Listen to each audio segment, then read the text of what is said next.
ആദ്യമായി എന്നെ ഈ ഒരു കേരളം നടത്തുന്ന വെബിനാർ പരമ്പരകളുടെ ഭാഗമായി ഈ ഒരു അവതരണത്തിനായി ക്ഷണിച്ചതിനുള്ള നന്ദി ആദ്യമേ അറിയിക്കുന്നു.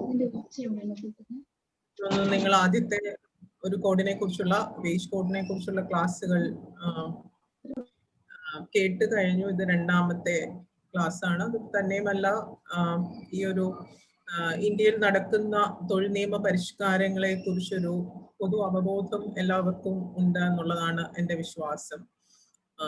നമുക്ക് എല്ലാവർക്കും അറിയാം, കഴിഞ്ഞ കുറെ വർഷങ്ങളായി പ്രത്യേകിച്ചും ഈ NDA ഗവൺമെന്റിന്റെ 2 ടേമുകളിലായി അവർ ഏറ്റവും വേഗം നടപ്പിലാക്കാൻ ആഗ്രഹിച്ച ഒരു നിയമപരിഷ്കാരമാണ് ഇന്ത്യയിലെ തൊഴിൽ നിയമങ്ങൾ ലഘൂകരിക്കുക എന്ന ഉദ്ദേശം പറഞ്ഞുകൊണ്ട്, അല്ലെങ്കിൽ അതാണ് ഞങ്ങളുടെ മുഖ്യ ലക്ഷ്യം എന്ന് പറഞ്ഞുകൊണ്ട് ഇന്ത്യയിലെ എല്ലാ തൊഴിലാളികളെയും ഈ ഒരു തൊഴിൽ നിയമ പരിധിയിൽ ഉൾപ്പെടുത്തണം എന്ന് പറഞ്ഞുകൊണ്ട് അതിനുള്ള നീക്കങ്ങൾ ഞങ്ങൾ നടത്തുകയാണ് എന്ന് പറഞ്ഞുകൊണ്ട് ഇന്ത്യയിലെ പ്രധാനപ്പെട്ട 44 നിയമങ്ങൾ ഒരുമിച്ച് 4 കോഡുകളായി കൂട്ടിക്കൊണ്ടുവരുന്നതിനുള്ള ശ്രമങ്ങളാണ് അവർ നടത്തിയിരുന്നത്. പക്ഷെ അവസാനം നമുക്കറിയാം, അത് കഴിഞ്ഞ പാർലമെന്റിൽ 4 കോഡുകൾ, 3 കോഡുകൾ അല്ലെങ്കിൽ ഒരു കോഡ് കഴിഞ്ഞ സെഷനിൽ, കഴിഞ്ഞ വർഷമേ തന്നെ ഈ ഗവൺമെന്റിന്, പുതിയ ഗവൺമെന്റിന് മുമ്പ് തന്നെ നിലവിൽ വന്നിരുന്നു. അതിനുശേഷം ഈ അടുത്ത 3 കോഡുകളും കഴിഞ്ഞ, പ്രത്യേകിച്ചും ഒരു കൊറോണയുടെ പശ്ചാത്തലവും അതിന്റെ ഭീകരതയും തൊഴിൽ നഷ്ടവും ഒക്കെ നിലനിൽക്കുന്ന, തൊഴിലിലെ അനിശ്ചിതത്വവും ഒക്കെ നിലനിൽക്കുന്ന ഒരു കാലഘട്ടത്തിൽ ഒരു ചർച്ച പോലും ഇല്ലാതെ, ഒരു പ്രതിഷേധ ശബ്ദം പോലും ഇല്ലാതെ ഏകപക്ഷീയമായി പാസ്സാക്കപ്പെട്ട ചരിത്രവും നമ്മൾ കണ്ടു. അങ്ങനെ 44-ൽ തുടങ്ങി അത് അവസാനമായപ്പോഴേക്കും 25 തൊഴിൽ നിയമങ്ങൾ, 29 തൊഴിൽ നിയമങ്ങൾ ഇല്ലാതായ ഒരു സാഹചര്യമാണ് നമ്മൾ കാണുന്നത്. നമുക്കറിയാം, തൊഴിൽ നിയമ പശ്ചാത്തലങ്ങളെ കുറിച്ച് നമുക്ക് കുറെയൊക്കെ അറിയാം. ഇന്ത്യയിലെ തൊഴിലാളി വർഗം, അതെനിക്ക് തോന്നുന്നു സ്വാതന്ത്ര്യത്തിന് മുൻപും സ്വാതന്ത്ര്യത്തിന് ശേഷവും, കാരണം ഇന്ത്യൻ ട്രേഡ് യൂണിയൻ ആക്ട് ഒക്കെ സ്വാതന്ത്ര്യത്തിന് മുൻപ് ബ്രിട്ടീഷ് സമയത്ത് തന്നെ നിലവിൽ വന്ന നിയമങ്ങളാണ്.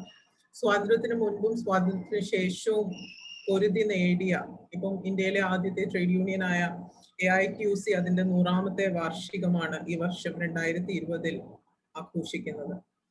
അപ്പം 100 വർഷത്തിലേറെയുള്ള ട്രേഡ് യൂണിയൻ ചരിത്രമുള്ള ഒരു രാജ്യത്ത് ഇന്ത്യയിലെ തൊഴിലാളികൾ പടപൊരുതി നേടിയ, തങ്ങളുടെ വിയർപ്പ് കൊണ്ട്, തങ്ങളുടെ രക്തസാക്ഷിത്വം കൊണ്ട് എല്ലാം നേടിയെടുത്ത ഒരുപാട് തൊഴിലവകാശങ്ങൾ, ആ തൊഴിലവകാശങ്ങളാണ് എന്നും തൊഴിലാളിയുടെ ഒരു സ്വത്ത് എന്ന് പറയുന്നത്, അല്ലെങ്കിൽ അഹങ്കാരം എന്ന് പറയുന്നത്. കാരണം ഒരു തൊഴിലാളി മുതലാളി അല്ലെങ്കിൽ തൊഴിൽദാതാവ് ഘടനയ്ക്കുള്ളിൽ തൊഴിലാളിക്ക് ഏതൊക്കെ തരത്തിലുള്ള അവകാശങ്ങളുണ്ട് എന്ന് പറഞ്ഞുറപ്പിക്കുന്നതിനും, അത് രേഖാമൂലമാണെങ്കിലും കൂട്ടായ ചർച്ചകളിലൂടെ ആണെങ്കിലും പറഞ്ഞുറപ്പിക്കുന്നതിനും, അതിനുവേണ്ടി നെഗോസിയേഷൻസ്, കൂട്ടായ കളക്റ്റീവ് ബാർഗെയിനിങ്, കൂട്ടായ വിലപേശലുകൾ നടത്തുന്നതിനും, ആ കൂട്ടായ വിലപേശലുകളിലൂടെ തങ്ങൾക്ക് ലഭിക്കാവുന്ന എല്ലാതരം അവകാശങ്ങളും നേടിയെടുക്കുന്ന ഒരു ട്രേഡ് യൂണിയൻ അല്ലെങ്കിൽ തൊഴിലാളി തൊഴിൽ പാരമ്പര്യമാണ് നമ്മുടെ രാജ്യത്തിനുള്ളത്.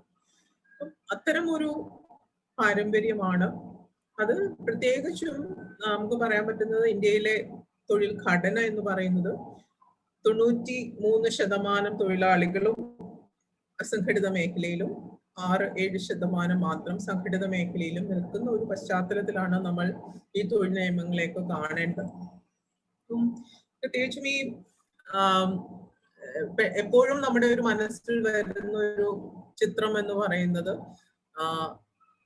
എപ്പോഴും സംഘടിത തൊഴിലാളികളാണ് കൂടുതൽ എന്നുള്ള ഒരു ചിത്രം അറിഞ്ഞോ അറിയാതെയോ നമ്മുടെ മനസ്സിൽ വരും. കാരണം നമ്മുടെയൊക്കെ ഒരു ആത്യന്തികമായ, നമ്മുടെ ഒരു അടുത്ത തലമുറയുടെയൊക്കെ എല്ലാവരുടെയും ആത്യന്തികമായ ചിന്ത എന്ന് പറയുന്നത് ഒരു സ്ഥിരമായ തൊഴിൽ, ഉറപ്പുള്ള തൊഴിൽ, ജീവിക്കാൻ ആവശ്യമായ പണം ലഭിക്കുന്ന ഒരു തൊഴിൽ, ഈ തൊഴിലിനെ കുറിച്ചാണ് എല്ലാവരും ചിന്തിക്കുന്നത്. നമ്മുടെ മക്കളെ ആയാലും അല്ലെങ്കിൽ നമ്മുടെ ചുറ്റുമുള്ളവരെല്ലാം അതിനുള്ളൊരു ഓട്ടത്തിലാണ് നമ്മൾ ഓരോ ദിവസവും കണ്ടുകൊണ്ടിരിക്കുന്നത്. പക്ഷേ അതല്ല ഇന്ത്യയിലെ യാഥാർത്ഥ്യം എന്ന് പലപ്പോഴും അത് ഭരണാധികാരികൾ ഉൾപ്പെടെ ഏറ്റവും സാധാരണക്കാർ ഉൾപ്പെടെ തിരിച്ചറിയാൻ പറ്റാത്ത ഒരു സാഹചര്യം. ഞാൻ പലപ്പോഴും ചോദിക്കാറുണ്ട്, നമ്മളെല്ലാം ഈ പ്രത്യേകിച്ചും ഈ ഒരു ജനറേഷൻ മക്കൾക്ക് നല്ല വിദ്യാഭ്യാസം വേണം, ഏറ്റവും മുന്തിയ സ്കൂളുകളിൽ അവരെ പഠിപ്പിക്കണം, ഇംഗ്ലീഷ് മീഡിയം സ്കൂളുകളിൽ പഠിപ്പിച്ച് ഏറ്റവും നല്ല ഉയർന്ന സ്ഥാനത്തേക്ക് അവർ എത്തണം എന്ന് നമ്മൾ പറയുമ്പോൾ ആ ഓട്ടത്തിനിടയ്ക്ക് ഞാൻ ചോദ്യം പ്രത്യേകിച്ച് ഞങ്ങളുടെ സ്ത്രീകളോടൊക്കെ ചോദിക്കുന്ന ഒരു ചോദ്യമാണ്, നമ്മൾ ഇത്രയും ലോൺ എടുത്ത് വിദ്യാഭ്യാസ ലോൺ എടുത്ത് നമ്മൾ അധ്വാനത്തിന്റെ എല്ലാ അവസ്ഥകളും പുറത്തെടുത്ത് ഇങ്ങനെ അധ്വാനിക്കുമ്പോൾ എത്ര ശതമാനം മക്കൾക്ക് ഒരു സ്ഥിരമായ തൊഴിൽ കിട്ടുന്നു? എല്ലാവരുടെയും സ്വപ്നം അതാണ്. ആ ഒരു സ്ഥിരമായ തൊഴിൽ സാഹചര്യം ഇന്ന് ഇന്ത്യയിലുള്ളത് വെറും 6-7% പേർക്കാണ്. അത് കുറഞ്ഞുകൊണ്ട് വരികയാണ്.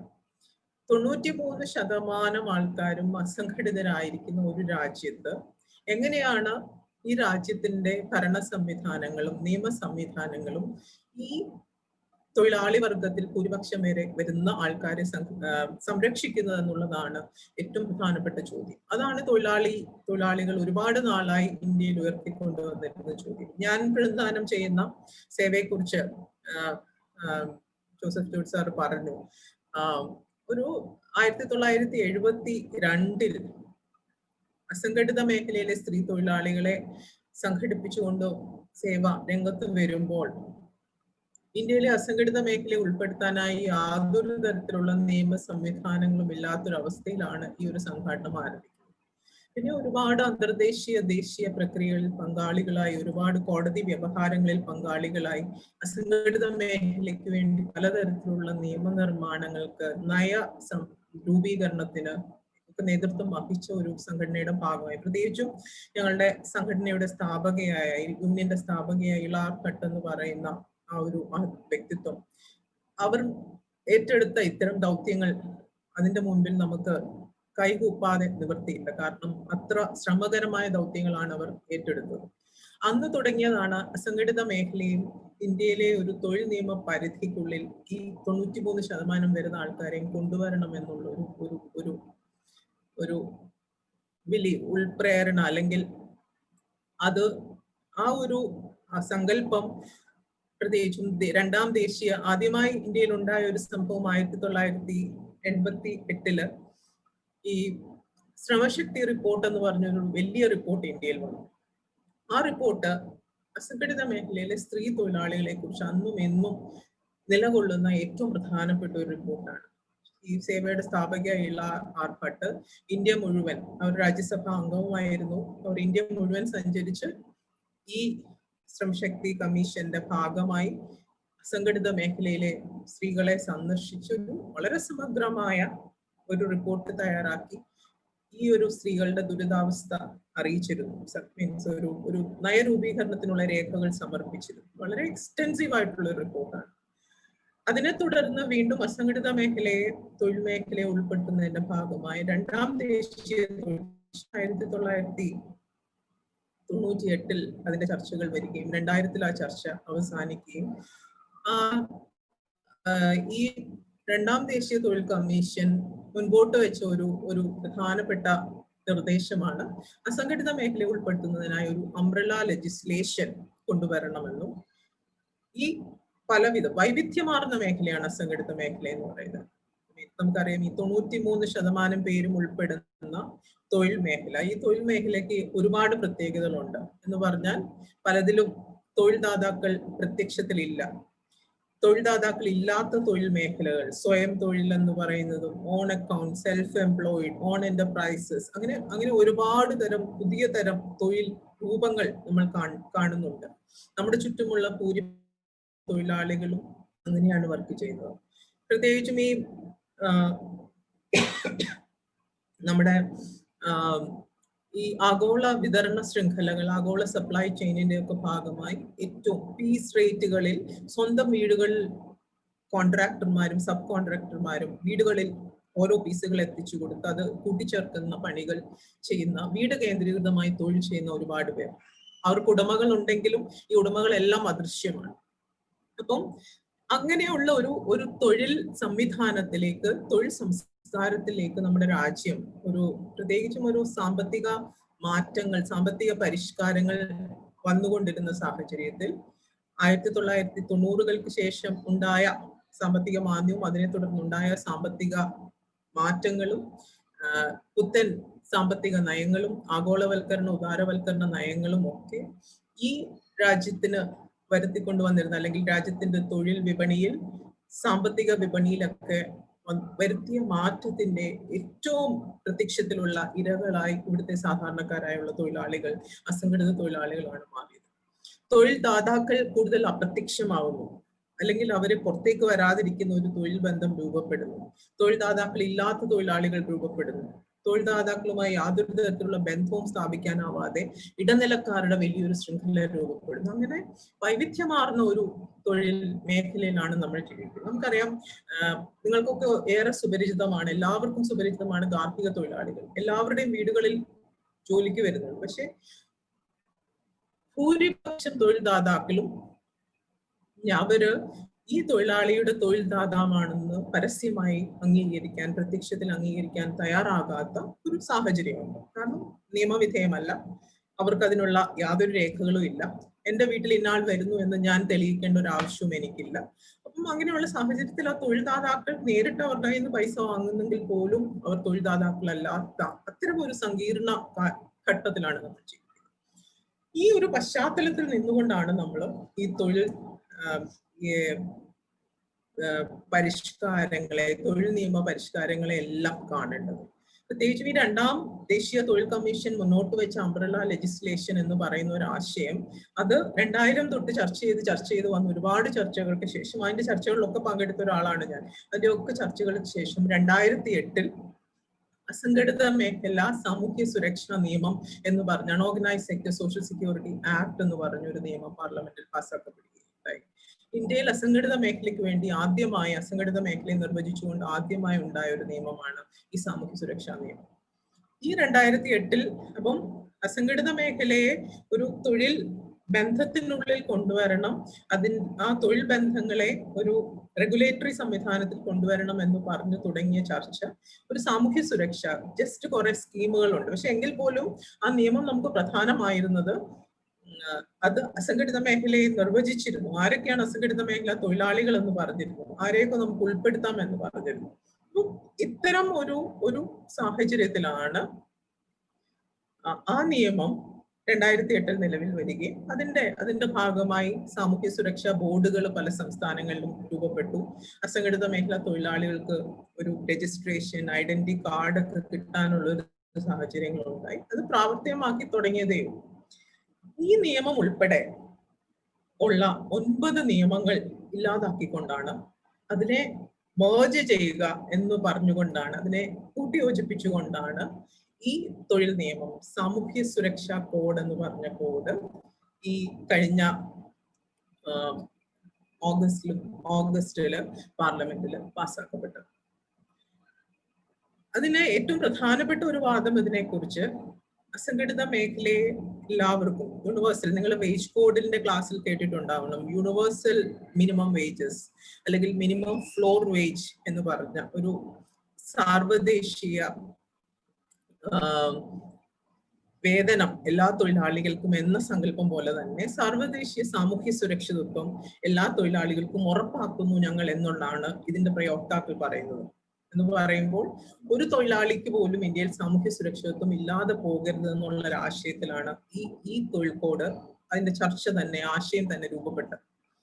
ശരിക്കും സർക്കാർ ഇതിന്റെ ഒരു 5 ഡ്രാഫ്റ്റുകൾ കേന്ദ്ര സർക്കാർ ഈ നിയമത്തിന്റെ ഈ സാമൂഹ്യ സുരക്ഷാ തൊഴിൽ കോഡിന്റെ 5 ഡ്രാഫ്റ്റുകളെങ്കിലും കേന്ദ്ര സർക്കാർ പുറത്തിറക്കിയിട്ടുണ്ട്. പല ആശയങ്ങൾ ഉൾപ്പെടുത്തിക്കൊണ്ട്, പലതരത്തിൽ പല സ്കീമുകളെ കൂട്ടിയോജിപ്പിച്ചുകൊണ്ട്, പല നിയമങ്ങളെ കൂട്ടിയോജിപ്പിച്ചുകൊണ്ട്, ഈ നിയമങ്ങളെല്ലാം ഞങ്ങൾ ഇതിന്റെ പരിധിയിൽ ഉൾപ്പെടുത്തിയിട്ടുണ്ട്, അതുകൊണ്ട് ഈ നിയമങ്ങൾക്ക് ഇനി പ്രസക്തിയില്ല എന്ന് പറഞ്ഞുകൊണ്ടാണ് പ്രധാനമായിട്ടും ഈ സോഷ്യൽ സെക്യൂരിറ്റി കോഡ് ഇതൊരു എല്ലാ തൊഴിലാളികളെയും ഉൾപ്പെടുത്തുന്ന കോഡാണെന്നുള്ള ഒരു ഉദ്ദേശത്തോടെ ആണ് ഞങ്ങൾ കൊണ്ടുവരുന്നതെന്ന് പറയുന്നുണ്ട്. ഇതിന്റെ ഒരുപാട് ഈ ത്രിതല ചർച്ചകൾ, ട്രൈപാർട്ടൈറ്റ് ചർച്ചകളിൽ ഞാൻ പങ്കെടുത്തിട്ടുണ്ട്. അതുകൊണ്ട് തന്നെ ഓരോ ഘട്ടത്തിലും ഉണ്ടായിട്ടുള്ള BMS, നമ്മുടെ ഭരിക്കുന്ന സർക്കാരിന്റെ ഡയറക്റ്റ് അഫിലിയേഷൻ അല്ലെങ്കിൽ പോലും RSSന്റെ അഫിലിയേഷൻ, ഡയറക്റ്റ് അഫിലിയേഷൻ ഉള്ള BMS എന്ന് പറയുന്ന ഇന്ത്യയിലെ ഒന്നാമത്തെ നമ്പർ 1 കേന്ദ്ര ട്രേഡ് യൂണിയൻ പറയുന്നത് യൂണിവേഴ്സൽ, അതായത് മിനിമം വേജ് കോഡും വേതന കോഡും അതുപോലെ തന്നെ സാമൂഹ്യ സുരക്ഷാ കോഡും ഇന്ത്യൻ തൊഴിൽ രംഗത്തെ വിപ്ലവമാണ് എന്നുള്ളതാണ് അവർ പറയുന്നത്. എന്താണ് ആ വിപ്ലവം എന്ന് നമുക്ക് കൂടുതൽ മനസ്സിലാക്കുക, അല്ലെങ്കിൽ കൂടുതൽ അതിന്റെ ഉള്ളിലേക്ക് പോകുമ്പോൾ നമുക്ക് മനസ്സിലാകും. അപ്പം ഈ നിയമത്തിന്റെ പരിധിയിൽ ഏറ്റവും പ്രധാനപ്പെട്ട, നമ്മൾക്ക് വളരെ പരിചിതമാണ് ഈ ESI എന്ന് പറയുന്നത്, വളരെ പരിചിതമാണ്. ഒരുപാട് തൊഴിലാളികൾ ESIയുടെ പിന്തുണ അല്ലെങ്കിൽ ESIയുടെ സപ്പോർട്ട് കൊണ്ട് ആരോഗ്യപരമായ മറ്റ് സംവിധാനങ്ങൾ, അതിന്റെ ചികിത്സാ സംവിധാനങ്ങളും ഒക്കെ ഉപയോഗപ്പെടുത്തുന്നത് നമ്മൾ കണ്ടിട്ടുണ്ട്. അതായത് എംപ്ലോയ്മെന്റ് സ്റ്റേറ്റ് ഇൻഷുറൻസ് ആക്ട് 1948, അതുപോലെ തന്നെ EPF act, provident fund act, provident fund EPF and miscellaneous provisions act, അത് 1952, അതുപോലെ തന്നെ employees exchange act 1959, maternity benefit act, അത് വളരെ പ്രധാനപ്പെട്ട ഒരു നിയമമാണ് ഇന്ത്യയിൽ. സ്ത്രീകളുടെ തൊഴിലവകാശങ്ങളിൽ ഏറ്റവും നിർണായകമായ ഒരു തൊഴിൽ നിയമമായിരുന്നു 1961 മെറ്റേണിറ്റി ബെനിഫിറ്റ് ആക്ട്. ഈ നിയമം പേയ്മെന്റ് ഓഫ് ഗ്രാറ്റുവിറ്റി ആക്ട് 1972, അതുപോലെ തന്നെ സിനിമാ പ്രവർത്തകരുടെ cine workers welfare fund act 1981, അതുപോലെ തന്നെ building and construction workers act, അതും സെസ് ആക്ട് 1996, അൺഓർഗനൈസ്ഡ് വർക്കേഴ്സ്, ഞാൻ നേരത്തെ പറഞ്ഞ അൺഓർഗനൈസ്ഡ് വർക്കേഴ്സ്, അസംഘടിത മേഖലാ സാമൂഹ്യ സുരക്ഷാ നിയമം 2008. ഇത്തരം 9 നിയമങ്ങൾ ആണ് ഈ നിയമം നിലവിൽ വരുമ്പോൾ, ഈ കോഡ് നിലവിൽ വരുമ്പോൾ ഈ നിയമങ്ങൾ ഇനിയും ഇന്ത്യയിൽ നിലവിൽ ഇല്ലാതെയാകുന്നത്. ഇതാണ് ഈ ഒരു നിയമത്തിന്റെ, ഈ ഒരു കോഡിന്റെ പശ്ചാത്തലം. അപ്പം ഇതിനകത്ത് ഇവർ പറയുന്നുണ്ട്, ഉൾപ്പെടുത്തുന്നുണ്ട് എന്ന് പറയുമ്പോൾ അസംഘടിത മേഖലയെ ഞങ്ങൾ ഉൾപ്പെടുത്തുന്നുണ്ട്, ഫിക്സ് ടേം എംപ്ലോയ്മെന്റിനെ കുറിച്ച് നമ്മൾ പറയുന്നുണ്ട്, കുറെ പുതിയ വാക്കുകൾ അവർ ഉപയോഗിക്കുന്നുണ്ട്, നമുക്ക് പരിചിതമല്ലാത്ത വാക്കുകൾ, പക്ഷെ നമ്മൾ ദൈനംദിനം ഇടപെടുന്ന മേഖല, ഗിഗ് വർക്ക്, പ്ലാറ്റ്ഫോം വർക്ക്, പിന്നെ interstate migrant workers, contract employees, ഇങ്ങനെയുള്ള പലതരത്തിലുള്ള പല തൊഴിൽ മേഖലകളെയും ഇതിനകത്ത് ഉൾപ്പെടുത്തിക്കൊണ്ട് ഒരു നിയമം നിലവിൽ വരുന്നു എന്നാണ് ഈ നിയമത്തിന്റെ വക്താക്കൾ അല്ലെങ്കിൽ ഈ കോഡ് മുന്നോട്ട് വെച്ചുകൊണ്ട് അതിനെ ഡിഫൈൻ ചെയ്യുന്ന ആൾക്കാർ പറയുന്നത്. അപ്പം ഇതിനകത്ത് ഏറ്റവും പ്രധാനപ്പെട്ട എന്ന് പറയുന്നത് ESI എന്ന് പറയുന്നത് എംപ്ലോയ്മെന്റ് സ്റ്റേറ്റ് ഇൻഷുറൻസ് വളരെ വളരെ ശക്തമായ ഒരു നിയമമാണ്. ആ നിയമത്തെ മുഴുവൻ ഇല്ലാതാക്കി അതിനെ ഒരു സ്കീം, ഒരു ബോർഡായിട്ട്, ഒരു ESI കോർപ്പറേഷൻ ആയിട്ട് മാത്രം നിയമപരിരക്ഷ എടുത്ത് മാറ്റിയിട്ട്, അല്ലെ നിയമത്തിന്റെ ഭാഗമായിട്ടുള്ള നിലനിൽപ്പ് മാറ്റിയിട്ട് ഈ കോഡിന്റെ ഭാഗമായിട്ടുള്ള ഒരു കോർപ്പറേഷൻ ആയിട്ട് മാത്രം ESIയെ മാറ്റിയത്. ഇനി അതിനെന്താണ് മാറ്റം ഘടനാപരമായി വരാൻ പോകുന്നത് നമുക്ക് അറിയില്ല. അതുപോലെ തന്നെ EPF നമ്മൾ ഒരുപാട് കേൾക്കുന്നുണ്ട്, PFുമായി ബന്ധപ്പെട്ട് വന്നിട്ടുള്ള മാറ്റങ്ങൾ നമ്മൾ കേൾക്കുന്നുണ്ട്. അപ്പൊ അതും ഒരു EPF നിയമത്തിന്റെ പിൻബലത്തിലാണ് എല്ലാ ചർച്ചകളും. തൊഴിലാളി സംഘടനകൾ കൂടുതൽ കാര്യങ്ങളിലേക്ക്, ഈവൻ കേസുകൾ ഉൾപ്പെടെ പോയിക്കൊണ്ടിരുന്നു. EPF ആക്ട് നിലവിലില്ലാതെ ആകുമ്പോൾ ഉണ്ടാകുന്ന സംവിധാനങ്ങൾ എന്തൊക്കെയാണ്? അപ്പൊ ഈ നിയമം എന്ന് പറയുന്ന പ്രധാനമായിട്ടും ഇത്തരത്തിൽ ഒരു 15 ചാപ്റ്റേഴ്സ് ഉൾപ്പെടുത്തിക്കൊണ്ട് ESICയെ കുറിച്ച് ഒരു ചാപ്റ്റർ, അതുപോലെ തന്നെ EPFനെ കുറിച്ച് ഒരു ചാപ്റ്റർ, ഗ്രാറ്റുവിറ്റിയെ കുറിച്ച് ഒരു ചാപ്റ്റർ, മെറ്റേണിറ്റി ബെനിഫിറ്റിനെ കുറിച്ച് ഒരു ചാപ്റ്റർ, എംപ്ലോയീസ് കോമ്പൻസേഷൻ ആക്ടിനെ കുറിച്ച് ഒരു ചാപ്റ്റർ, സോഷ്യൽ സെക്യൂരിറ്റി, പിന്നെ ഈ കൺസ്ട്രക്ഷൻ വർക്കേഴ്സിന്റെ സാമൂഹ്യ സുരക്ഷയെ കുറിച്ച് ഒരു ചാപ്റ്റർ, അസംഘടിത മേഖല, ഗിഗ് വർക്കേഴ്സ്, പ്ലാറ്റ്ഫോം വർക്കേഴ്സ്, ഇവരെ കുറിച്ച് ഒരു ചാപ്റ്റർ, പിന്നെ അതിന്റെ മറ്റ് ഘടനാപരമായ കാര്യങ്ങൾ. ഇതാണ് ഈ നിയമം ഈ കോഡ് ഏറ്റവും പ്രധാനമായിട്ട് ചർച്ച ചെയ്യുന്നത്. ഇതിന്റെ ഒരു നമുക്ക് മനസ്സിലാക്കാനാവാത്ത ഒരു പ്രത്യേകത എന്ന് പറയുന്നത്, ഇത് തൊഴിലാളികളെ, ഈ നമ്മൾ നേരത്തെ പറഞ്ഞ അവരുടെ ഏറ്റവും ആത്യന്തികമായ യുക്തി, ലോജിക് എന്ന് പറയുന്നത് ഈ സംഘടിത വേർതിരിവുകൾ ഇല്ലാതാക്കി എല്ലാവരെയും ഉൾപ്പെടുത്തിക്കൊണ്ടുള്ള ഒരു നിയമ സംഹിത എന്നുള്ളതാണ് ഇവർ പറയുന്ന ആർഗ്യുമെന്റ്. അതായിരുന്നു. പക്ഷെ ഇതിനകത്ത് കൃത്യമാണ്, സംഘടിത തൊഴിലാളികൾ എന്ന് പറഞ്ഞാൽ എംപ്ലോയീസ്, അസംഘടിതർ എന്ന് പറഞ്ഞാൽ അൺഓർഗനൈസ്ഡ് വർക്കേഴ്സ്. അപ്പം എംപ്ലോയീസും വർക്കേഴ്സും തമ്മിലുള്ള കൃത്യമായ ഒരു വിഭജനം ഈ നിയമത്തിന്റെ പരിധി, ഈ നിയമം കൃത്യമായി മുന്നോട്ട് വെക്കുന്നത് എന്ന് പറയുമ്പോൾ ഇനിയും നിങ്ങൾക്ക് അസംഘടിതർ എന്ന് പറഞ്ഞാൽ സംഘടിതത്തിന്റെ ഭാഗമായി നിങ്ങളെ കാണാൻ പറ്റില്ല എന്ന് കൃത്യമായി ഈ ഒരു കോഡ് കൃത്യമായി മുന്നോട്ട് വെക്കുന്നുണ്ട്. അപ്പം എംപ്ലോയീസ് എന്ന് പറഞ്ഞാൽ ഈ പറഞ്ഞ ഈ നേരത്തെ പറഞ്ഞ ഞാൻ പറഞ്ഞില്ല ഓരോ ചാപ്റ്റേഴ്സിൽ പറഞ്ഞിട്ടുള്ള ഇതിനകത്ത് 3 തൊട്ട് 6 വരെയുള്ള ഈ 3 എന്ന് പറയുമ്പോൾ 3 തുടങ്ങുന്നത് EPF, ESI, gratuity, maternity benefit, employees compensation, ഇത്രയും കാര്യങ്ങൾ അസംഘടിത മേഖല തൊഴിലാളികൾക്ക് ബാധകമല്ല എന്ന് ഈ നിയമം പറയുന്നു. എന്ന് പറയുമ്പോൾ അസംഘടിത മേഖല ഇന്ന് നിലവിലുള്ള ഇത്തരം സംരക്ഷണ സംവിധാനങ്ങളൊന്നും അസംഘടിത മേഖലയ്ക്ക് ബാധകമല്ല എന്ന് കൃത്യമായി ഈ കോഡിൽ പറയുന്നു. നിങ്ങൾക്ക് ഞങ്ങൾ പുതിയ നിർവചനങ്ങൾ തന്നിട്ടുണ്ട്, പുതിയ ചാപ്റ്റേഴ്സ് ഉണ്ട്, ആ ചാപ്റ്റേഴ്സിൽ നിങ്ങളെ കുറിച്ച് പറഞ്ഞിട്ടുണ്ട് എന്നുള്ളതാണ് ഇതിനകത്ത് പറയുന്നത്. അപ്പം ഇതിനകത്ത് ഏറ്റവും പ്രധാനപ്പെട്ട ഒരു കാര്യം എന്ന് പറയുന്നത് ഞാൻ പറഞ്ഞല്ലോ നേരത്തെ, എംപ്ലോയി വർക്കർ വ്യത്യാസം എന്ന് പറഞ്ഞിട്ട് അവര് പിന്നെ പറയുകയാണ് എസ്റ്റാബ്ലിഷ്മെന്റ്. എവിടെ ജോലി ചെയ്യുന്നവരാണ്, എവിടെയാണ് അവരുടെ തൊഴിൽ സ്ഥലം, എസ്റ്റാബ്ലിഷ്മെന്റ്സിനെ കുറിച്ച് പറയുമ്പോൾ അതിനകത്തൊന്നും അസംഘടിത മേഖല തൊഴിലാളികളുള്ള എസ്റ്റാബ്ലിഷ്മെന്റ്സിനെ കുറിച്ചൊന്നും ഒരു വ്യക്തതയില്ല. ഇപ്പൊ ഉദാഹരണത്തിന് ഒരു കാർഷിക തൊഴിലാളിക്ക് അവരുടെ വീടാണ്, മീൻസ് മറ്റൊരാളുടെ വീടാണ്, ഹോമാണ് അവരുടെ വർക്ക് പ്ലേസ്. പക്ഷെ അവര് ആ മറ്റൊരു മീൻസ് അതർ പീപ്പിൾസ് ഹോം എന്ന് പറയുന്ന ഒരു വർക്ക് പ്ലേസ് ആണെന്ന് എവിടെയും വിഭജിക്കപ്പെടുന്നില്ല. അതിനകത്ത് പിന്നെ അൺഓർഗനൈസ്ഡ് വർക്കറിനെ ഡിഫൈൻ ചെയ്യുന്നു. അപ്പം അൺഓർഗനൈസ്ഡ് വർക്കറിനെ ഒരേ സമയം ഡിഫൈൻ ചെയ്യുന്നു, സെൽഫ് എംപ്ലോയിഡിനെ ഡിഫൈൻ ചെയ്യുന്നു, വേജ് വർക്കറെ ഡിഫൈൻ ചെയ്യുന്നു, വിമൻ വർക്കറെ ഡിഫൈൻ ചെയ്യുന്നു, എംപ്ലോയെ ഇതിന്റെ കൂടെ തന്നെ അപ്പൊ ഇതെല്ലാം വ്യത്യസ്തമായ കാറ്റഗറി ആണ് എന്ന് ഡെഫിനിഷനിൽ തന്നെ, നിർവചനത്തിൽ തന്നെ ഈ സോഷ്യൽ സെക്യൂരിറ്റി കോഡ് പറഞ്ഞു വെച്ചിട്ടുണ്ട്. അപ്പൊ ഇതാണ് ഇതിനകത്തെ ഏറ്റവും പ്രധാനപ്പെട്ട ഒരു നമ്മൾ കാണണ്ട. ഇത് അങ്ങോട്ട് അതിന്റെ ഒരു ഉൾക്കാമ്പിലേക്ക് നമ്മൾ പോകുമ്പോൾ ഈ ഒരു ഡിഫറൻസിയേഷനിൽ നിന്നുകൊണ്ടാണ് ബാക്കി കാര്യങ്ങളെല്ലാം ഇതിനകത്ത് തീരുമാനിക്കപ്പെട്ടിട്ടുള്ളത്. അപ്പം ഇതിനകത്ത് കുറെ അധികം സംവിധാനങ്ങൾ എന്ന് പറയുമ്പോൾ PF-ന്റെ ബോർഡിനെ കുറിച്ച് പറയുന്നുണ്ട്, ESI കോർപ്പറേഷനെ കുറിച്ച് പറയുന്നുണ്ട്, പിന്നെ വെൽഫെയർ ബോർഡുകളെ കുറിച്ച് പറയുന്നുണ്ട്, വെൽഫെയർ ഫണ്ടുകളെ കുറിച്ച് പറയുന്നുണ്ട്, കൺസ്ട്രക്ഷൻ വർക്കേഴ്സ് വെൽഫെയർ ബോർഡുകളെ കുറിച്ച് പറയുന്നുണ്ട്, അതുപോലെ തന്നെ അസംഘടിത മേഖല ബോർഡിനെ കുറിച്ച് പറയുന്നുണ്ട്, പിന്നെ ഗിഗ് ആൻഡ് പ്ലാറ്റ്ഫോം വർക്കേഴ്സിനെ കുറിച്ച് പറയുന്നുണ്ട്. നമുക്ക് എത്രമാത്രം പരിചിതമാണ് എന്ന് എനിക്കറിയില്ല ഗിഗ് വർക്കേഴ്സ്, പ്ലാറ്റ്ഫോം വർക്കേഴ്സ്. ഇതിനകത്ത് ഏറ്റവും പ്രാധാന്യത്തോടെ ഇടം പിടിച്ച 2 കാറ്റഗറി. പ്ലാറ്റ്ഫോം വർക്കേഴ്സ് നമുക്കറിയാം, ഇന്ന് നമുക്കെല്ലാം പരിചിതമായ ഈ പറഞ്ഞ ഓൺലൈൻ സർവീസസ്, അത് സർവീസസ് ആണെങ്കിലും പ്രൊഡക്ഷൻ ആണെങ്കിലും സെയിൽസ് ആണെങ്കിലും മാർക്കറ്റിംഗ് ആണെങ്കിലും ഇതിന്റെയൊക്കെ ഭാഗമായി നിൽക്കുന്ന ഊബർ ഡിസ്ട്രിബ്യൂഷനിലുള്ളവര്, ടാക്സിയോ ഫുഡോ അങ്ങനെയൊക്കെ ഉള്ളവര്, അല്ലെങ്കിൽ ഈ ശൃംഖലകൾ ആമസോൺ അങ്ങനെയൊക്കെ ഉള്ള പറഞ്ഞ ശൃംഖലകളുടെ ഭാഗമായി ജോലി ചെയ്യുന്ന അങ്ങനെയുള്ളവരെല്ലാമാണ് പ്ലാറ്റ്ഫോം വർക്കേഴ്സ്. പ്ലാറ്റ്ഫോം വർക്കേഴ്സിനെ പ്രത്യേകമായി അതിനകത്ത് മെൻഷൻ ചെയ്തിട്ടുണ്ട്. അതുപോലെ തന്നെ ഗിഗ് വർക്കേഴ്സ്. ഗിഗ് വർക്കേഴ്സ് എന്ന് പറഞ്ഞാൽ ഈ പറഞ്ഞ നിലവിലുള്ള തൊഴിൽ നിർവചനങ്ങൾക്ക് പുറത്തു നിന്നുകൊണ്ട് തൊഴിലാളി മുതലാളി കൃത്യമായ തൊഴിലാളി തൊഴിൽദാതാവ് ബന്ധമില്ലാത്ത സെക്ടേഴ്സ് ഓഫ് വർക്കേഴ്സ്, അവരാണ് ഗിഗ് വർക്കേഴ്സ്. ഗിഗ് വർക്കേഴ്സിനെ ഇതിനകത്ത് കൃത്യമായി അവർക്ക് വേണ്ടി പ്രത്യേകമായ ബോർഡുകളെ കുറിച്ച് പറയുന്നു.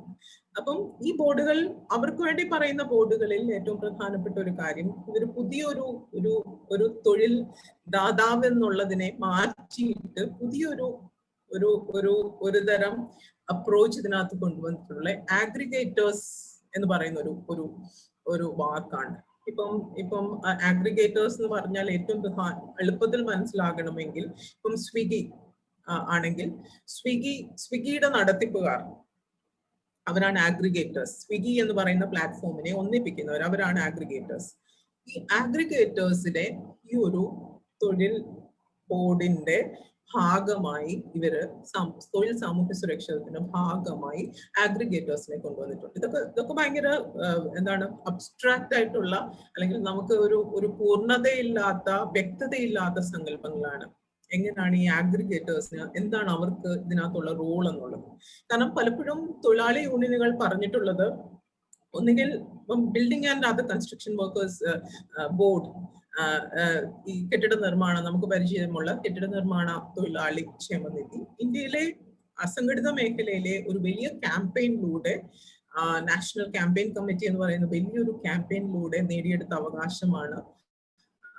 ഇവർക്ക് ഈ ബോർഡും ആ ബോർഡിന്റെ ഭാഗമായി സെസ്, കെട്ടിട നിർമ്മാണ സെസ്, അതാണ് അതിന്റെ ഏറ്റവും പ്രധാനപ്പെട്ട ഒരു വരുമാന മാർഗം.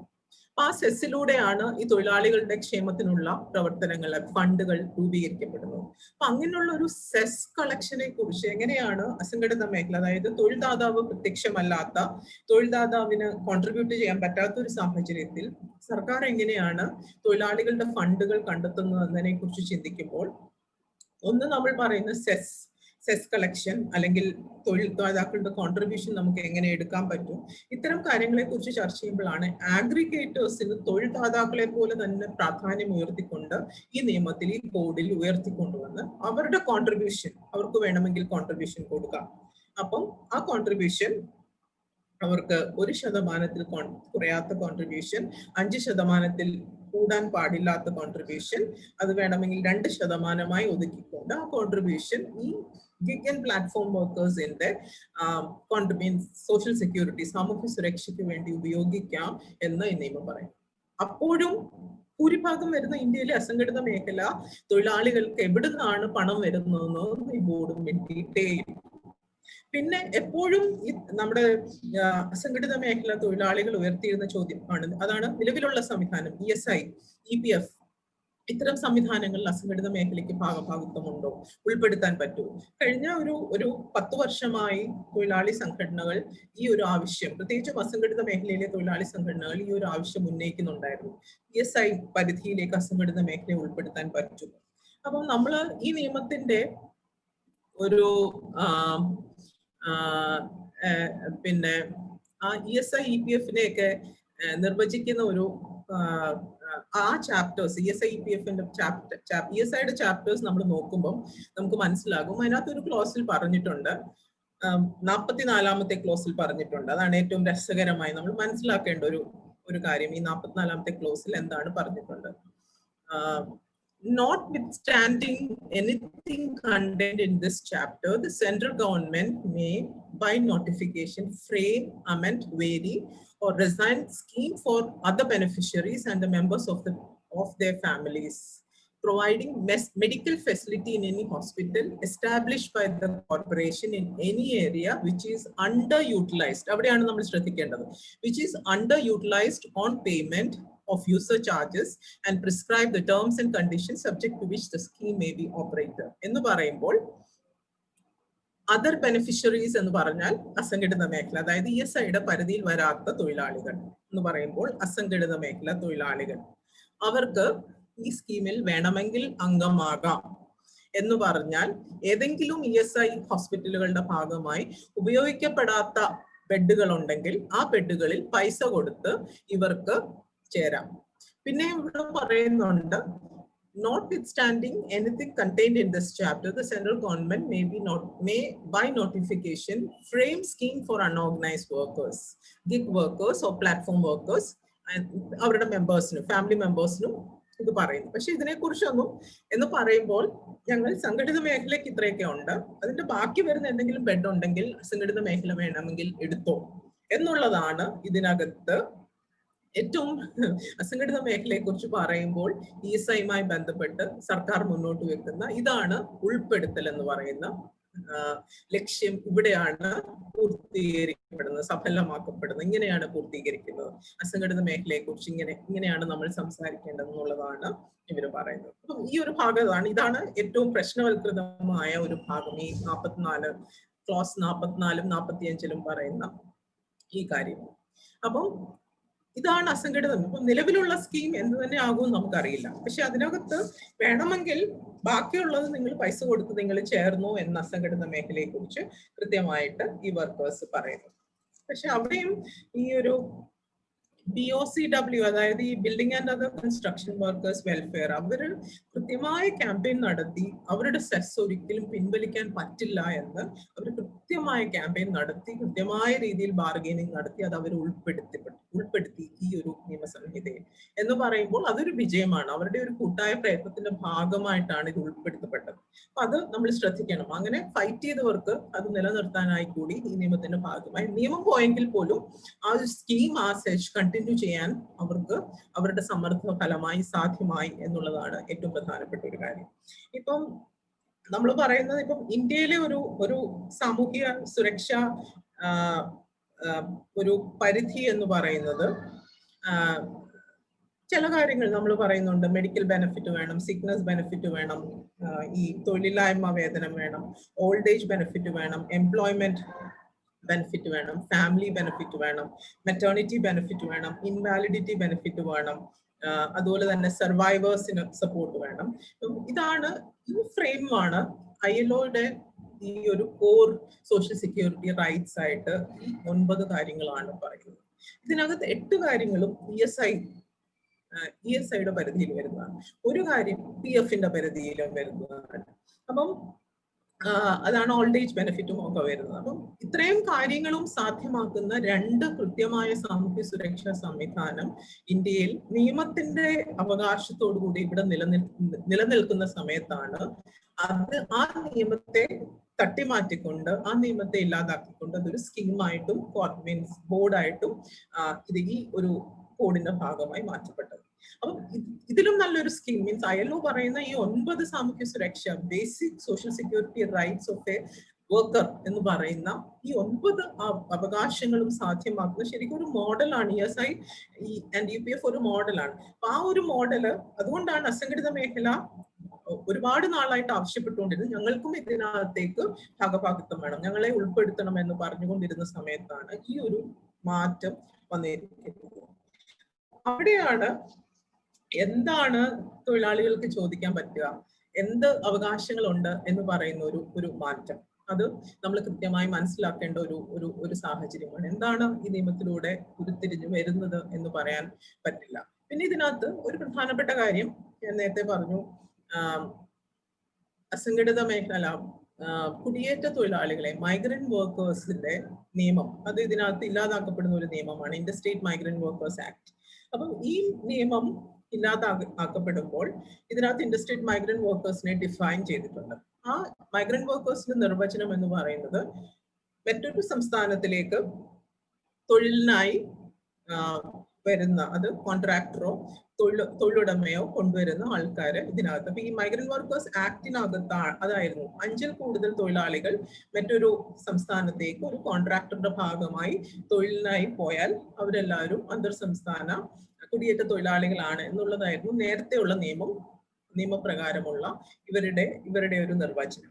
ഇതിനകത്ത് എനിക്ക് തോന്നുന്നു പ്രത്യേകിച്ചും ഈ ലോക്ക്ഡൌണിന്റെ ഒക്കെ ഒരു കോണ്ടെക്സ്റ്റില്, കോവിഡിന്റെ കോണ്ടെക്സ്റ്റില് നമ്മൾ കണ്ട ആ ഒരു ഭീകരത മനസ്സിലാക്കിയിട്ടാവണം ഇതിനകത്ത് അല്ലെങ്കിൽ പോലും മറ്റൊരു സംസ്ഥാനത്തിലേക്ക് സ്വയം തൊഴിലിനായോ അല്ലെങ്കിൽ സ്വയം തൊഴിലോ അല്ലെങ്കിൽ കൂലി തൊഴിലിനായോ സ്വന്തം താല്പര്യപ്രകാരം കോൺട്രാക്ടർ ഒന്നും ഇല്ലാതെ പോകുന്നവരെയും ഇതിനകത്ത് ഉൾപ്പെടുത്താമെന്ന ഒരു ക്ലോസ് കൂടി മൈഗ്രന്റ് വർക്കേഴ്സിന്റെ കാര്യത്തിൽ ഉൾപ്പെടുത്തിയിട്ടുണ്ട്. അതാണ് നമുക്ക് ഉണ്ടാക്കുന്ന ഒരു പോസിറ്റീവായിട്ടുള്ള ഒരു മാറ്റം എന്ന് പറയാൻ പറ്റുന്നത് അതാണ്. പക്ഷെ അവിടെയും അവ്യക്തതയാണ്. എന്ന് പറയുമ്പോൾ ഇന്ത്യയിലെ കുടിയേറ്റ തൊഴിലാളികളിൽ 50%-ലേറെയും ഒരു സംസ്ഥാനത്തിനുള്ളിൽ തന്നെ, അതായത് ഒരു ജില്ലയിൽ നിന്ന് മറ്റൊരു ജില്ലയിലേക്കൊക്കെ കുടിയേറ്റം ചെയ്യപ്പെടുന്നവരാണ്. ഈ നിയമം വരുന്നതോടെ അവര് ഇതിന് പുറത്തു പോവുകയാണ്. എന്ന് പറയുമ്പോൾ കുടിയേറ്റ തൊഴിലാളികളിൽ ഭൂരിഭാഗം, അതായത് ഗ്രാമങ്ങളിൽ നിന്ന് നഗരങ്ങളിലേക്ക് വരുന്ന തൊഴിലാളികൾ, അവരെല്ലാവരും പൂർണ്ണമായി ഇതിൽ നിന്ന് പുറത്തു പോകുന്നു. അവരെ കുറിച്ച് ഒരു സ്ഥലത്തും വേണ്ടുന്നില്ല. അപ്പം അങ്ങനെ വരുന്ന തൊഴിലാളികൾക്ക് എന്ത് സംഭവിക്കുമെന്ന് ചോദിച്ചാൽ ഈ നിയമപ്രകാരം നമുക്കൊന്നും ചെയ്യാൻ പറ്റില്ല എന്ന് തന്നെയാണ് ഉത്തരം. അപ്പം ഇത്തരം കുടിയേറ്റ തൊഴിലാളികളെ കുറിച്ച് പോലും ചിന്തിക്കുമ്പോൾ അതിന്റെ ഒരു വിശാലമായ കാഴ്ചപ്പാടുകളിൽ നിന്നുകൊണ്ട് അതിനെക്കുറിച്ചൊരു നിർവചനം രൂപീകരിക്കാൻ പറ്റാത്തവരാണ് ഈ നിയമ മാറ്റത്തിന് പിന്നിലുള്ളതെന്ന് വളരെ വളരെ വ്യക്തമാണ്.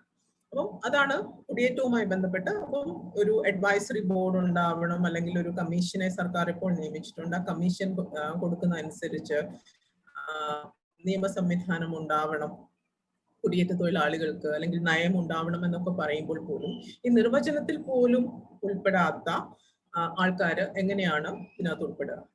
എന്ന് പറയുമ്പോൾ അസംഘടിത മേഖലയിലേക്ക് വരുമ്പോൾ ഇതിന്റെ ചാപ്റ്റർ നമ്മൾ പറഞ്ഞ ആ ചാപ്റ്റർ 9 അസംഘടിത മേഖലയെ കുറിച്ച് പറയുന്നത്. 9ാമത്തെ ചാപ്റ്റർ നമ്മൾ നോക്കുമ്പോൾ നമുക്ക് മനസ്സിലാകും അസംഘടിത മേഖലയ്ക്ക് വീണ്ടും കുറെ സ്കീംസ് മാത്രം, അവർക്ക് ഈ പറഞ്ഞ പോലെ വ്യക്തമായ കൃത്യമായ സാമൂഹ്യ സുരക്ഷ ഒന്നുമില്ല. അപ്രോപ്രിയേറ്റ് ഗവൺമെന്റിന്, സർക്കാരിന് തീരുമാനിക്കാം ആരാണ് ഈ അസംഘടിത മേഖലയ്ക്ക് ഏത് തരത്തിലുള്ള സപ്പോർട്ടാണ് കൊടുക്കുന്നത് എന്ന് പറയുമ്പോൾ നമ്മൾ ഇപ്പോഴും ഭയപ്പെടുന്ന പോലെ കുറച്ച് സ്കീംസിൽ ഉൾപ്പെടുത്തി, അല്ലെങ്കിൽ ഇന്ദിരാഗാന്ധി ആവാസ് യോജന എന്നോ, അല്ലെങ്കിൽ ജനശ്രീ ഭീമ യോജന എന്നോ, അല്ലെങ്കിൽ രാജീവ് ആവാസ് യോജന എന്നൊക്കെ പറയുന്ന, അല്ലെങ്കിൽ ഓൾഡ് ഏജ് പെൻഷൻ സ്കീം എന്നൊക്കെ പറയുന്ന ഇന്ന് നിലനിൽക്കുന്ന ചില സ്കീംസ് മാത്രം ഉൾപ്പെടുത്തി അസംഘടിത മേഖലയെ നിങ്ങൾക്ക് ഈ സ്കീംസിന്റെ ഭാഗമാകാം എന്ന് മാത്രം പറയുന്ന ഒരു സംവിധാനമാണ് ഇവര് ഈ ഒരു നിയമത്തിലും. അപ്പൊ അതാണ് ഞാൻ പറഞ്ഞത്, ഗിഗ് വർക്കേഴ്സിനും പ്ലാറ്റ്ഫോം വർക്കേഴ്സിനും അതിൽ കൂടുതൽ അവർ പറയുന്നുണ്ട്. എന്ന് പറഞ്ഞാൽ ഈ അഗ്രിഗേറ്റേഴ്സിന്റെ ഒരു കോൺട്രിബ്യൂഷൻ കൊണ്ടായിരിക്കണം gig workers board, platform workers board അവരുടെ സംഭാവനകൾ അവരുടെ സ്വീകരിച്ചുകൊണ്ടാവണം തൊഴിലാളിയുടെ സാമൂഹ്യ സുരക്ഷ നിർണ്ണയിക്കേണ്ടതെന്ന് പറയുമ്പോൾ, ഭൂരിഭാഗം വരുന്ന ഇന്ത്യയിലെ ഏറ്റവും സാധാരണക്കാരായ അസംഘടിത മേഖല തൊഴിൽ, കൃഷിപ്പണി ഉൾപ്പെടെ, കാർഷിക തൊഴിൽ ഉൾപ്പെടെ, വീട്ടിലിരുന്ന് സപ്ലൈ ചെയിന്റെ ഭാഗമായും അല്ലാതെ പണിയെടുക്കുന്ന സാധാരണക്കാരായ തൊഴിലാളികൾ ഉൾപ്പെടെ, അങ്ങനെയുള്ള ഒരു തൊഴിലാളിക്കും എന്താണ് അവരുടെ അസംഘടിത തൊഴിലാളി എന്ന നിലയിൽ അവരുടെ സാമൂഹ്യ സുരക്ഷയെ നിർണ്ണയിക്കുന്ന മാനദണ്ഡം, അതിനുള്ള സർക്കാരിന്റെ പിന്തുണ എങ്ങനെയാണ്? സർക്കാർ ഇവിടെ പല സമയത്തും സെൽഫ് എംപ്ലോയിഡ് എന്നുള്ള ഒരു സങ്കല്പം തന്നെ, ഒരു തൊഴിൽദാതാവില്ലാത്ത തൊഴിലാളി തന്നെ സ്വയം തൊഴിൽ ചെയ്യുമ്പോൾ സർക്കാരിനാണ് അവിടെ ഒരു തൊഴിൽദാതാവിന്റെ ഉത്തരവാദിത്തം വരേണ്ടത്. പക്ഷെ അങ്ങനെയുള്ള ഒരു ക്ലാരിറ്റിയും ഒരു വ്യക്തതയും ഇല്ലാതെയാണ് ഈ നിയമങ്ങൾ എല്ലാം, അല്ലെങ്കിൽ ഈ ഓരോ ചാപ്റ്റേഴ്സും സ്കീമുകളായി മാറ്റിക്കൊണ്ട് വന്നിരിക്കുന്നത്. അപ്പം നമുക്ക് ഏറ്റവും പ്രധാനപ്പെട്ട അപ്പം ഇതിനകത്ത് life and disability cover, health and maternity benefit. ഇവിടെ പറയുമ്പോൾ ഹെൽത്ത് ആൻഡ് മെറ്റേണിറ്റി ബെനിഫിറ്റ് നിയമം മാറ്റിയിട്ട് ഇതിനകത്ത് ഉൾപ്പെടുത്തിയിട്ടുള്ള മെറ്റേണിറ്റി ബെനിഫിറ്റ് സ്കീമിൽ അസംഘടിത മേഖല തൊഴിലാളികളെ ഉൾപ്പെടുത്തിയിട്ടില്ല എന്ന് ഈ നിയമം പറയുന്നു. വേറെ മെറ്റേണിറ്റി ബെനിഫിറ്റിനെ കുറിച്ച് നമുക്ക് ചിന്തിക്കാം. ഓൾഡ് ഏജ് പ്രൊട്ടക്ഷൻ, ഈ നേരത്തെ പറഞ്ഞ ESIയുടെയും EPFന്റെയും ഭാഗമായിട്ടുള്ള ഒരു ഓൾഡ് ഏജ് പ്രൊട്ടക്ഷനും അസംഘടിത മേഖലയ്ക്ക് സാധ്യമല്ല. അതുകൊണ്ട് പുതിയത് ആലോചിക്കാം. പിന്നെ എഡ്യൂക്കേഷനോ അല്ലെങ്കിൽ ബാക്കി എന്തെങ്കിലും ബെനിഫിറ്റ് തീരുമാനിക്കാം. അപ്പോൾ സ്റ്റേറ്റ് ഗവൺമെന്റിന് എന്തെങ്കിലും സ്കീംസ് വർക്ക്ഔട്ട് ചെയ്യാം അസംഘടിത മേഖലയുമായി ബന്ധപ്പെട്ടെന്നാണ് പറഞ്ഞിരിക്കുന്നത്. അപ്പൊ എന്ന് പറയുമ്പോൾ അസംഘടിത മേഖലയ്ക്ക് ഇന്ന് നിലവിലുള്ള ഒരു പ്രൊവിഷനും സാധ്യമല്ല. പുതിയ സ്കീംസ്, ഈ പറഞ്ഞ പോലെ സ്കീം എന്തൊക്കെയാണോ ആ സ്കീമിന്റെ ഭാഗമായിട്ട് അസംഘടിത മേഖലയെ ഉൾപ്പെടുത്താം എന്നുള്ളതാണ് ഈ സോഷ്യൽ സെക്യൂരിറ്റി കോഡ് മുന്നോട്ട് വെക്കുന്ന കാര്യം. അപ്പം എന്താണ് സപ്പോർട്ട്? ഇന്ന് കേരളം പോലുള്ള സംസ്ഥാനങ്ങൾ നമ്മൾ എടുത്താൽ ഇതിൽ ഏറ്റവും നമ്മൾ ഭയപ്പെടുന്നതാണ്. കേരളത്തിലാണെങ്കിലും അസംഘടിത മേഖല സാമൂഹ്യ സുരക്ഷാ ബോർഡ് എന്ന് പറയുന്നത് ഭേദപ്പെട്ട, ഇന്ന് മറ്റ് സംസ്ഥാനങ്ങളെ അപേക്ഷിച്ച് നന്നായി പ്രവർത്തിക്കുന്ന ഒരു ബോർഡാണ്. പ്രവർത്തനം 3-4 വർഷമേ ആയിട്ടുള്ളൂ എങ്കിലും അത്യാവശ്യം മീൻസ് അതിന്റെ സ്കീംസ്, അതിലുണ്ടായ ആനുകൂല്യങ്ങളൊക്കെ മെച്ചപ്പെട്ട ആനുകൂല്യങ്ങളുമായി പ്രവർത്തിക്കാൻ ശ്രമിക്കുന്ന ഒരു ബോർഡാണ്. അപ്പം ആ ബോർഡ് ഇനി നിലനിൽക്കില്ല. ഈ ഒരു സ്കീം വന്നു കഴിയുമ്പോൾ ഇനി പുതിയ രീതിയിലുള്ള ബോർഡുകൾ രൂപീകരിക്കപ്പെട്ടു വരണം എന്ന് പറയുമ്പോൾ, നിലവിൽ അതുപോലെ തന്നെ കേരളത്തിലെ ഇപ്പം ബിൽഡിംഗ് ആൻഡ് കൺസ്ട്രക്ഷൻ വർക്കേഴ്സ് ബോർഡുണ്ട്, BD വർക്കേഴ്സ് ബോർഡുണ്ട്, കശുവണ്ടി ബോർഡുണ്ട്. അങ്ങനെ കേരളത്തിൽ തനതായ നിയമമില്ലാത്ത കേന്ദ്ര നിയമത്തിന്റെ ഭാഗമായി നിൽക്കുന്ന എല്ലാ ബോർഡുകളും ഇല്ലാതാക്കപ്പെടും. അതാണ് നമ്മളെ ഏറ്റവും ഭയപ്പെടുന്നത്. തമിഴ്നാട്ടിലാണെങ്കിലും, കേരളവും തമിഴ്നാടുമാണ് ഈ കാര്യത്തിൽ ഏറ്റവും മുൻപന്തിയിൽ നിൽക്കുന്നത് അസംഘടിത മേഖല സാമൂഹ്യ സുരക്ഷിതത്വത്തിൽ. അപ്പം കേന്ദ്ര നിയമത്തിന്റെ ഭാഗമായി ഉണ്ടാക്കപ്പെട്ട എല്ലാ ബോർഡുകളും ഇനി ഇല്ലാതാക്കുകയും സ്റ്റേറ്റ് നിയമത്തിന്റെ ഭാഗമായി ഏതെങ്കിലും നിലവിലുണ്ടെങ്കിൽ മാത്രം നിലനിൽക്കുകയും ചെയ്യുന്ന ഒരു അവസ്ഥ വരാൻ പോവുകയാണ്. അപ്പം ഈ കേരളത്തിലെ അസംഘടിത മേഖല സാമൂഹ്യ സുരക്ഷാ ബോർഡ് എന്നൊക്കെ പറയുന്നത് ഒരുപാട്, അതായത് പിന്നെ ഡൊമസ്റ്റിക് വർക്കേഴ്സ്, ഗാർഹിക തൊഴിലാളി ക്ഷേമനിധി, ബ്യൂട്ടീഷ്യൻ ക്ഷേമനിധി, ബാർബർ ക്ഷേമനിധി, സ്വർണ്ണപ്പണിക്കാരുടെ ക്ഷേമനിധി, അങ്ങനെ കുറെ അധികം ക്ഷേമനിധികൾ കൂട്ടിയോജിപ്പിച്ചാണ് ഈ അസംഘടിത മേഖല. അതിനൊക്കെ നേരത്തെ ഗവൺമെന്റ് ഓർഡർ ഉണ്ടായിരുന്നെങ്കിൽ ഇന്ന് അതെല്ലാം കേന്ദ്ര 2008 അസംഘടിത മേഖലാ നിയമത്തിന്റെ സാമൂഹ്യ സുരക്ഷാ നിയമത്തിന്റെ ഭാഗമായിട്ടാണ് നിലനിൽക്കുന്നത്. ആ നിയമം ഇല്ലാതാകുന്നതോടുകൂടി ഈ ബോർഡുകളുടെ എല്ലാം ഇന്നത്തെ ഒരു ലീഗൽ നിലനിൽപ്പ്, സ്റ്റാറ്റ്യൂട്ടറി നിലനിൽപ്പ് ചോദ്യം ചെയ്യപ്പെടും. ഈ സ്കീമിന്റെ ഭാഗമായിട്ട് ഇനി എന്താണ് ഉരുത്തിരിഞ്ഞു വരുന്നത്, അത് മാത്രമാണ് ഇനി നിലവിൽ വരാൻ പോകുന്നത്. അപ്പം ഇതൊക്കെ നമുക്ക് ഭയങ്കരമായ ഭയപ്പാടുണ്ടാകുന്നത്. ഇത് ആരാണ് ഫണ്ട് ചെയ്യുന്നത്? സെൻട്രൽ ഗവൺമെന്റ് എന്തുമാത്രം ഫണ്ട് ചെയ്യും? എവിടെ നിന്നാണ് സെൻട്രൽ ഗവൺമെന്റ് ഫണ്ട് ചെയ്യുന്നത് നമുക്ക് അറിയില്ല. ഇപ്പം തന്നെ സംഭവിച്ചുകൊണ്ടിരിക്കുന്നത് കൺസ്ട്രക്ഷൻ വർക്കേഴ്സ് ബോർഡില് എല്ലാ ഈ സെസ് കളക്ഷന്റെ ഭാഗമായി കോടികളുടെ ആസ്തി കൺസ്ട്രക്ഷൻ വർക്കേഴ്സ് ബോർഡിന് സെൻട്രൽ, അത് സ്റ്റേറ്റ് കൺസ്ട്രക്ഷൻ വർക്കേഴ്സ് ബോർഡിനുള്ള ഈ പൈസ, ഇവിടെ ബാക്കി വന്നിരിക്കുന്ന പൈസയെല്ലാം നാഷണൽ കൺസ്ട്രക്ഷൻ വർക്കേഴ്സ് ബോർഡിലേക്ക് അടയ്ക്കണമെന്ന് ആവശ്യപ്പെട്ടിരിക്കുകയാണ് കേന്ദ്ര ഗവൺമെന്റ്. എന്ന് പറയുമ്പോൾ അതിനെ ഷെയർ മാർക്കറ്റിൽ നിക്ഷേപിച്ചുകൊണ്ട് അവരുടെ ആവശ്യങ്ങൾക്കെല്ലാം ഉതകുന്ന തരത്തിൽ ഫണ്ടിനെ മാറ്റിമറിക്കുന്നതിനുള്ള സാധ്യതകളെ കുറിച്ചാണ് ഗവൺമെന്റ് ആലോചിക്കുന്നത്. എന്നാൽ പ്രത്യേകിച്ചും ഈ ഒരു കോവിഡ് പശ്ചാത്തലത്തിൽ തൊഴിൽ നഷ്ടമായിരിക്കുന്ന തൊഴിലാളികൾക്ക് അതിലെന്തെങ്കിലും സഹായങ്ങൾ വേണമോ, സാധ്യതകൾ എന്താണ്, എങ്ങനെയാണ് അത് മുന്നോട്ട് കൊണ്ടുപോകാൻ പറ്റുക എന്ന ചിന്തകളൊന്നും ഈ ഒരു സർക്കാരിന്റെ ഭാഗത്തുനിന്ന് ഉണ്ടായിട്ടില്ല. അപ്പോൾ ഈ ഒരു നിയമം കൂടി വരുമ്പോൾ, മറ്റ് നിയമത്തിന്റെ പിൻബലം ഇല്ലാതെ വരുമ്പോൾ, ഇതൊരു സ്കീമായി മാറ്റപ്പെടുമ്പോൾ ഏത് തരത്തിലും ഈ ഫണ്ടിനെ കേന്ദ്ര ഗവൺമെന്റ് പിന്നെ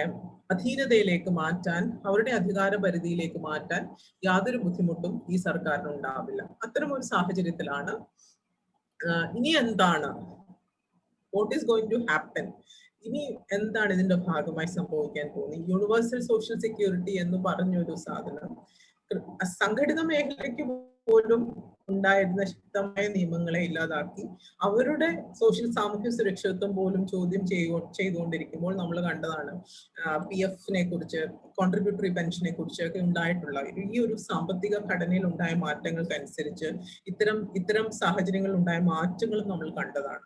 അപ്പം ആ മാറ്റങ്ങൾ എന്ന് പറയുമ്പോൾ തൊഴിലാളിയുടെ ഷെയറിനെ കുറിച്ചും സർക്കാരിന്റെ ഷെയറിനെ കുറിച്ചും തൊഴിലാളിക്ക് എത്ര ശതമാനം പലിശ അതിനകത്ത് കിട്ടും എന്നതിനെ കുറിച്ചൊക്കെയുള്ള മാറ്റങ്ങൾ നമ്മൾ കണ്ടതാണ്.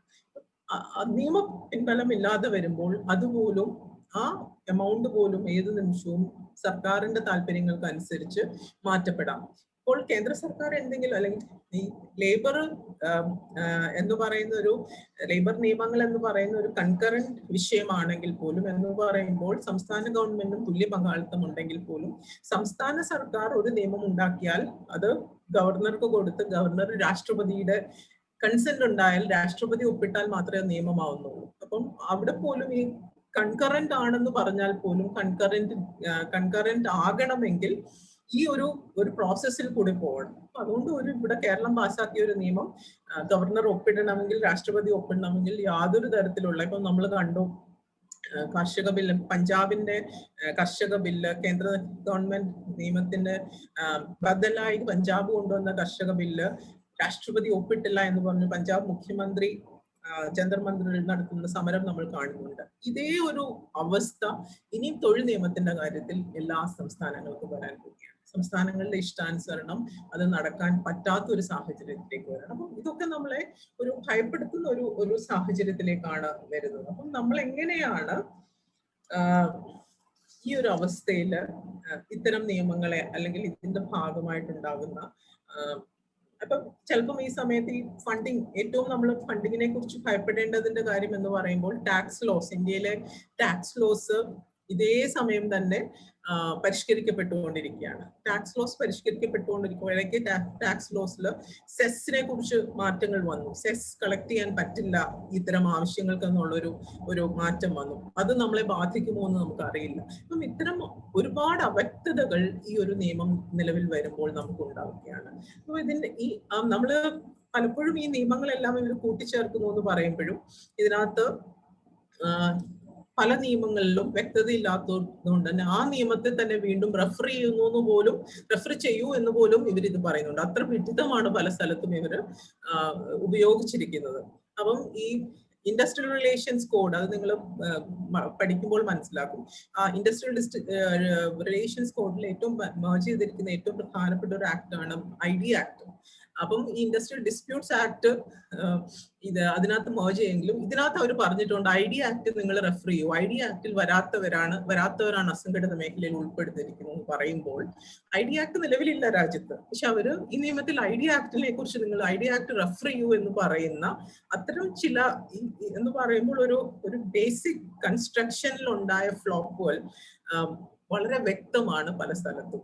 പിന്നെ ഇതെല്ലാം ഇനി നമുക്കൊരു എന്താ പറയുക, ഇത്തരം പ്രശ്നങ്ങൾ ഉണ്ടെങ്കിൽ ഇപ്പൊ ഇതിനകത്ത് ത്രഷോൾഡ്, ഇൻഡസ്ട്രിയൽ റിലേഷൻസ് കോഡില് ഫാക്ടറികളുടെയൊക്കെ ത്രഷോൾഡ് എന്ന് പറയുമ്പോൾ ഫാക്ടറികൾ നിയമാനുസൃതമായി പ്രവർത്തിക്കണം, അതിന്റെ എല്ലാ ചട്ടവട്ടങ്ങളും പാലിക്കണമെന്നുള്ളത് 100-ൽ കൂടുതൽ തൊഴിലാളികളുള്ള ഫാക്ടറികളെ കുറിച്ച് പറഞ്ഞിരുന്നെങ്കിൽ അത് 300-ൽ കൂടുതലാക്കി IR കോഡ്. ഈ കോഡ് വരുമ്പോൾ ഈ സംഘടിത മേഖലയുടെയും അസംഘടിത മേഖലയുടെയും നിർവചനത്തെ കുറച്ചുകൂടെ കോംപ്ലിക്കേറ്റഡ് ആകുന്നു എന്ന് പറയുമ്പോൾ 10-ൽ കൂടുതൽ ആളുകളും 20-ൽ കൂടുതൽ ആളുകളും, അതായത് 10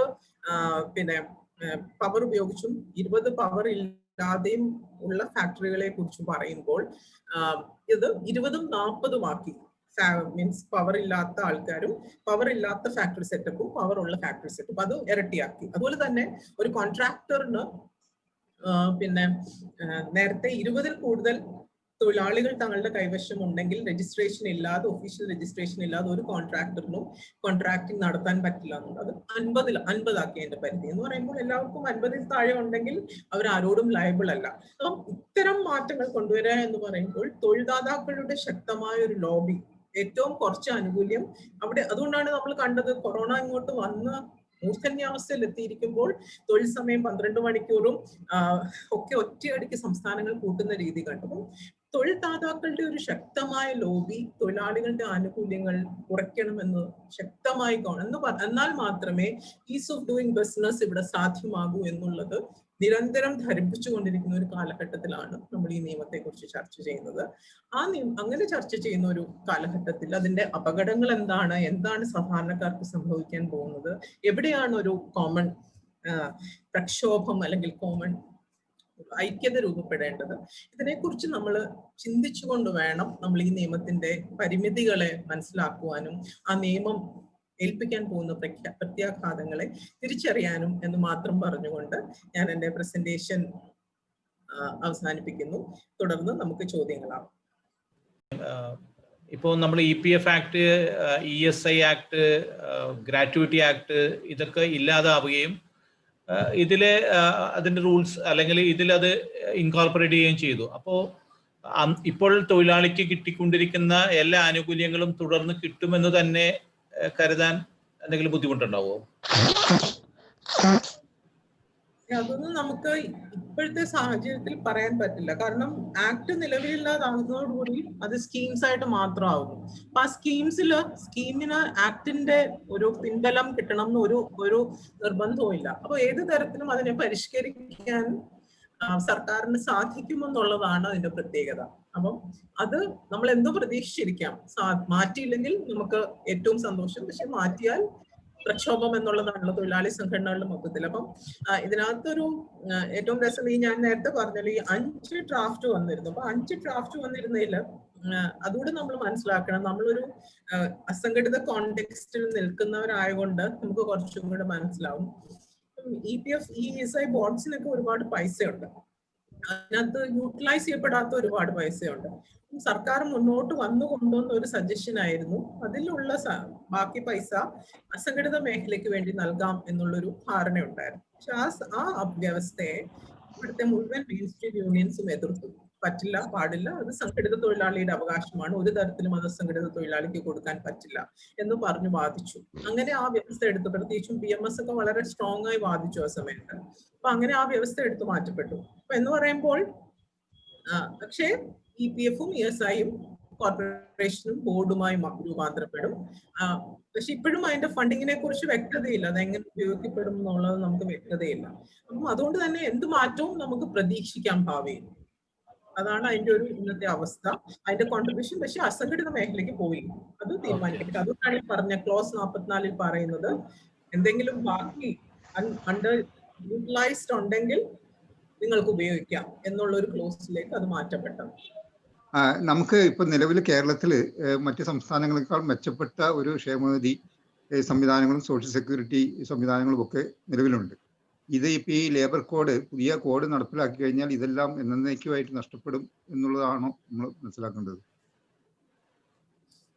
അവിടെയാണ് ഞാൻ പറഞ്ഞത്, കേരളത്തിന്റെ തനതായ നിയമങ്ങളുടെ ഭാഗമായുള്ള സോഷ്യൽ സാമൂഹ്യ സുരക്ഷാ കോഡ് മീൻസ് ബോർഡുകളെ, വെൽഫെയർ ബോർഡുകളെ ഈ നിയമം ബാധിക്കില്ല. പക്ഷേ ഏതെങ്കിലും കേന്ദ്ര ആക്ടിന്റെ പിൻബലത്തോടാണ്. ഇപ്പൊ കൺസ്ട്രക്ഷൻ വർക്കേഴ്സിന്റെ അത് കേന്ദ്ര നിയമമാണ്. ഞാൻ ഈ പറഞ്ഞ unorganise sector social security board നിലനിൽക്കുന്ന കേന്ദ്ര നിയമത്തിന്റെ ഭാഗമായിട്ടാണ്. അപ്പൊ അവിടെയൊക്കെ ഇപ്പം ഒരുപാട് പിന്നെ BD വർക്കേഴ്സിന്റെ കേന്ദ്ര നിയമം, അപ്പൊ ഇങ്ങനെയുള്ള കുറെ കേന്ദ്ര നിയമത്തിന്റെ ഭാഗമായിട്ടുള്ള ബോർഡുകളെല്ലാം ഇല്ലാതാകും. അതിന് പകരം ഇപ്പം പുതിയതായി പ്രപ്പോസ് ചെയ്യപ്പെടുന്നത് വരും. പക്ഷേ കേരളത്തിന്റെ തനതായ നിയമങ്ങളുടെ ഭാഗമായി നിലനിൽക്കുന്നതാണെങ്കിൽ ആ ബോർഡുകൾ നിലനിൽക്കുമെന്നുള്ളതാണ് വിദഗ്ധർ ഇപ്പോൾ പറയുന്നത്. ഈ കേരളം മൈഗ്രന്റ് വർക്കേഴ്സിന്റെ കാര്യത്തിൽ മറ്റ് സ്റ്റേറ്റ്സിനെക്കാട്ടും വളരെ മെച്ചപ്പെട്ടുള്ള ഒരു അപ്രോച്ചൊക്കെയാണ് എടുത്തേക്കുന്നത്. പക്ഷെ എൻ്റെ ഒരു മനസ്സിലാക്കല്, നമ്മൾ മൈഗ്രന്റ് വർക്കേഴ്സിന് വേണ്ടിയിട്ട് വെൽഫെയർ സ്കീംസ്, പാവാസ് എന്ന് പറഞ്ഞ ഹെൽത്ത് ഇൻഷുറൻസും കേരള മൈഗ്രന്റ് വെൽഫെയർ സ്കീം 2010 നമ്മൾ കൊണ്ടുവന്നിട്ടുണ്ട്. But at the same time ഈ rights based legislations like building and other construction workers ആക്ടിൽ ഇവരുടെ എത്രമാത്രം ഇൻക്ലൂഷൻ ഉണ്ട്? Are migrant because construction sector is one of the sectors that employs migrant workers in a very high number. അപ്പൊ കേരളത്തിൽ interstate migrant workers ഏത് അളവ് വരെ construction workers ആയിട്ട് രജിസ്റ്റർ ചെയ്യപ്പെടുന്നു, അവർക്ക് ഏത് അളവ് വരെ ഈ സെസ്സിന്റെ ബെനിഫിറ്റ് കിട്ടുന്നു, അതാണ് ഒരു ചോദ്യം. ഈവൻ ഇന്റർസ്റ്റേറ്റ് മൈഗ്രന്റ് വർക്കേഴ്സ് ആക്ടിന്റെ ഇംപ്ലിമെന്റേഷൻ കേരളത്തിൽ അത് വീക്കാണ് എന്നാണ് ഞാൻ മനസ്സിലാക്കുന്നത്. അതിന്റെ അർത്ഥം ആക്ട് പ്രകാരം കോൺട്രാക്ടേഴ്സും എംപ്ലോയീസും ഫുൾഫിൽ ചെയ്യേണ്ട ഓബ്ലിഗേഷൻസ് ഫുൾഫിൽ ചെയ്യുന്നുണ്ടോ എന്നുള്ള കാര്യത്തിൽ വലിയ സംശയമുണ്ട്. അപ്പം ഇങ്ങനെ ഒരു കോണ്ടെക്സ്റ്റിൽ നമ്മൾ നിൽക്കുമ്പോൾ ഇതെല്ലാം കൂടി മാറുമ്പോൾ ഇതെങ്ങനെയാണ് ഇവരെ ബാധിക്കുക? രണ്ട് ചോദ്യങ്ങളാണ്. ഒന്ന്, what is their level of inclusion in the existing BOCW പോലെ കുറേയും കൂടിയും റൈറ്റ്സ് ബേസ്ഡ് ഫ്രെയിംവർക്ക് ഉള്ള ഒരു ആക്ടിൽ how much included are they? Two, how will they be further affected when all of this changes with the new code? Thank you. Thank you, Jyoti. ഇതിനകത്ത് കേരളത്തിൽ സംഭവിച്ചത് എന്ന് പറയുമ്പോൾ, കേരളം ഇത്രയും ഒരു പ്രോഗ്രസീവ് ആറ്റിറ്റ്യൂഡ് എടുത്തിട്ടുണ്ടെന്ന് പറയുമ്പോഴും കൺസ്ട്രക്ഷൻ വർക്കേഴ്സ് ബോർഡിലുള്ള മൈഗ്രന്റ് വർക്കേഴ്സിന്റെ ഇൻക്ലൂഷൻ വളരെ കുറവാണ്. അതിനു പകരം ആവാസ് സ്കീമിന് മൈഗ്രന്റ് വർക്കേഴ്സ് ബോർഡും കൺസ്ട്രക്ഷൻ വർക്കേഴ്സ് ബോർഡുമായിട്ട് ബന്ധമില്ല. ആവാസ് അവർക്ക് വേണ്ടി മാത്രമുള്ള സ്കീം. ആവാസ് സ്കീംസ് ആണ് സർക്കാർ പ്രൊമോട്ട് ചെയ്യുന്നത്.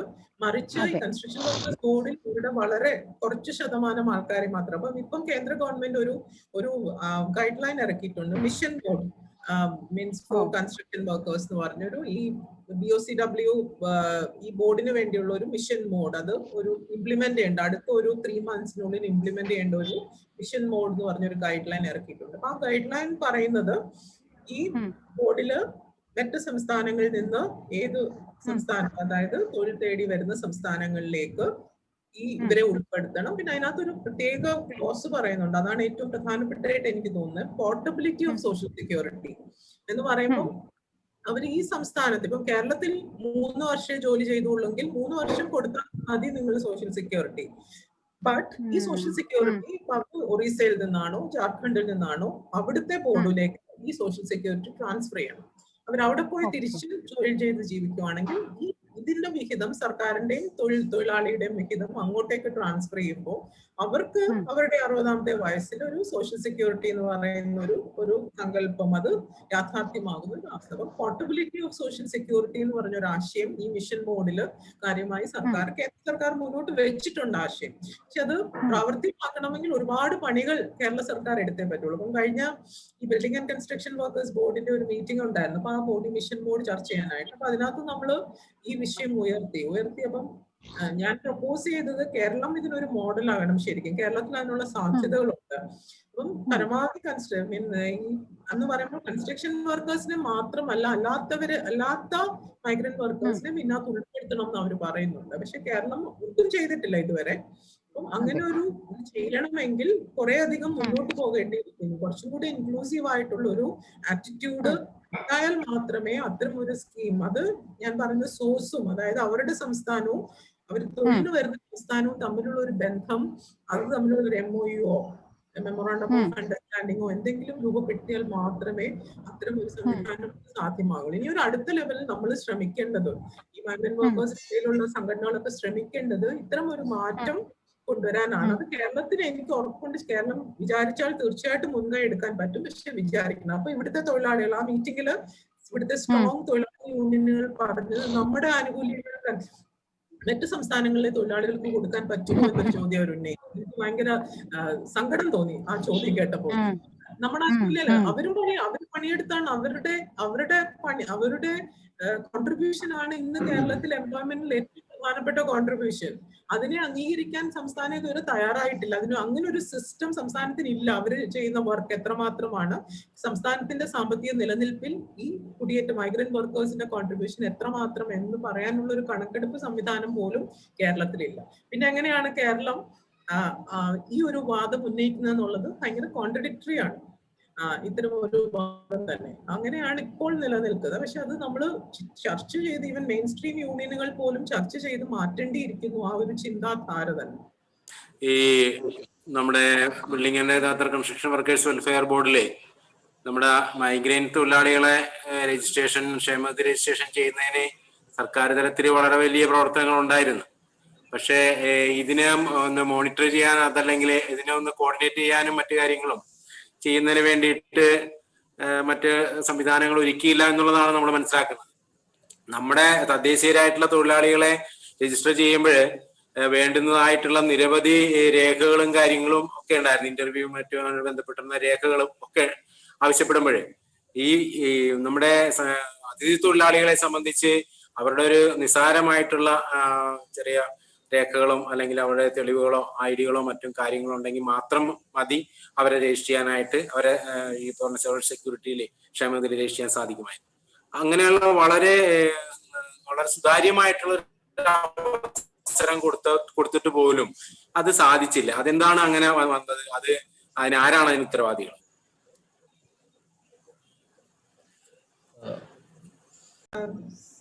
സാറ് പറഞ്ഞതിൽ തന്നെ അതില് ഉത്തരവുണ്ട്. കാരണം ഒന്ന് സർക്കാരിന്റെ ഭാഗത്തു നിന്ന് ഞാൻ മനസ്സിലാക്കിയത് അല്ലെങ്കിൽ ഞങ്ങളുടെ പ്രവർത്തനത്തിന്റെ ഭാഗമായി ഈ ബോർഡിലേക്ക് അധികം പ്രോത്സാഹിപ്പിക്കേണ്ടാവുന്ന ഒരു ആറ്റിറ്റ്യൂഡ് ഓൾറെഡി ഉണ്ട്. അത് തുറന്നിട്ടു എങ്കിലും അത് പ്രോത്സാഹിപ്പിക്കേണ്ടാവുന്ന ഒരു ആറ്റിറ്റ്യൂഡ് ഉണ്ട്. രണ്ട്, ഈ അതിഥി തൊഴിലാളികൾക്കൊന്നും അല്ലെങ്കിൽ ഈ പറഞ്ഞ എനിക്ക് അതിഥി തൊഴിലാളി എന്ന് വിളിക്കാൻ താല്പര്യമില്ല, കുടിയേറ്റ തൊഴിലാളികൾക്ക് അവർക്കൊന്നും ഒരു രേഖയുമില്ലാത്തവരാണ് ആരും, ഭൂരിഭാഗം പേരും. അപ്പം അത്തരം രേഖകളില്ലാത്തവർക്ക് ഇവർക്കൊന്നും ഈ ഒരു ബോർഡിനോട് ഒരു ആക്സസ്, ഇപ്പം തൊഴിലാളി യൂണിയനുകളുടെ അംഗത്വമുള്ള എനിക്ക് തോന്നുന്നൊരു 1 or 2% ഉണ്ടാവും കേരളത്തിൽ, അതിനപ്പുറം ഇല്ല. അവർക്ക് മാത്രമേ ആക്സസ് ഉള്ളൂ, ബാക്കിയുള്ളവർക്കൊന്നും ആക്സസ് ഇല്ല. ഒരു തൊഴിൽ ദാതാവിനും താല്പര്യമില്ല ഇവരെ ഈ ബോർഡ്, കാരണം അവരുടെ കോൺട്രിബ്യൂഷനോട് കൊടുക്കേണ്ടി വരും. അതുകൊണ്ട് ഇവരെ ഇങ്ങോട്ട് കൊണ്ടുവരാൻ അവർക്ക് ആർക്കും താല്പര്യമില്ല ബോർഡിന്റെ ഭാഗമാക്കാനായിട്ട്. അവർക്ക് വേണ്ടി വാദിക്കാൻ ഒരു സംഘടനകളും ഇല്ല. അതുകൊണ്ട് തന്നെ ഇവര് ഭൂരിഭാഗവും ഈ ഒരു കൺസ്ട്രക്ഷൻ വർക്കേഴ്സ് രജിസ്ട്രേഷനിൽ നിന്ന് ഔട്ടാക്കപ്പെട്ടു കേരളത്തിൽ. അതിന് യാതൊരു സംശയവുമില്ല. യൂണിയനുകളുടെ ഭാഗമായി ശക്തരായ കുറച്ചു പേർക്ക്, അങ്ങനെയുള്ള കുറച്ചു പേർക്ക് മാത്രമാണ് കൺസ്ട്രക്ഷൻ വർക്കേഴ്സ് ബോർഡിൽ അംഗത്വം കിട്ടിയിട്ടുള്ളത്. വേറെ ആർക്കും കിട്ടിയിട്ടില്ല കേരളത്തിൽ. അതാണ് അതിന്റെ യാഥാർത്ഥ്യം.